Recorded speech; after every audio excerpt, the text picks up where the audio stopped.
મેં પહેલાં જ કહ્યું કે જે મોઢે પાન ચાવ્યા એ મોઢે કોલસો ચાવવાનો મતલબ નથી, પરંતુ પાર્ટીમાંથી જે લોકો ગયા છે એને ક્યારેય લગભગ બીજા કોઈની વાત નથી કરી.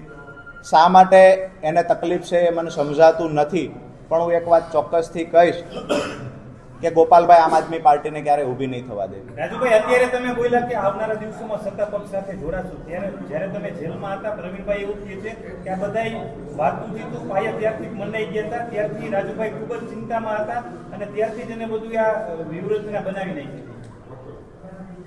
પ્રવીણભાઈ એવું કહે છે કે રાજુભાઈ ત્યારથી ચિંતામાં હતા. મને તો ચિંતા એ વાતની હતી કે પોણા 4 મહિનામાં મારી પાર્ટીનો એક પણ વકીલ અહીંયા મળવા શા માટે નથી આવતો. મને ચિંતા એ વાતની હતી કે મારા ફાધર જ્યારે પાર્ટીના સંગઠન મહામંત્રીને ફોન કરીને કહે છે કે રાજુભાઈના સમાચાર છે કે તમારે કોઈએ જેલે મળવા જવાનું છે, મારા ફાધરને કહેવામાં આવે મનોજ છોરઠિયા દ્વારા ગોપાલભાઈના કહેવાથી કે રાજુ કરપડા જેલમાં બેઠા બેઠા ગમે એટલા મેસેજ આપે, અમે લોકો નવરા નથી, અમારે 50 પ્રકારના કામ છે. દુઃખ મને એ વાતનું હતું.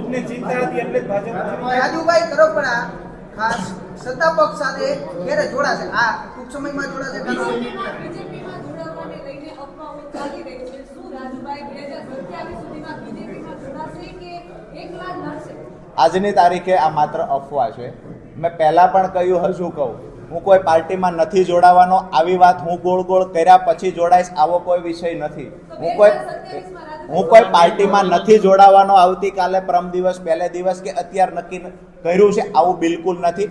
આજે નક્કી કર્યું છે કે હજુ ખેડૂત સંમેલન બોલાવીશું, ખેડૂતો સાથે ઘણી બધી ચર્ચાઓ કરીશું. અમારી ટીમના મોટાભાગના લોકોને ગઈકાલે આગેવાનોને મળ્યા છીએ. આવનાર સમયમાં સંમેલન બોલાવીને પણ મળીશું, ચર્ચાઓ પણ કરીશું. પણ અમુક જે અમારા મુદ્દાઓ ખેડૂતોના છે, મેં એ જ વાત કરી કે ખેડૂતોના મુદ્દાઓ કોઈ પણ પૂરા કરવાની તૈયારી દર્શાવશે તો એના જાહેરમાં વખાણ પણ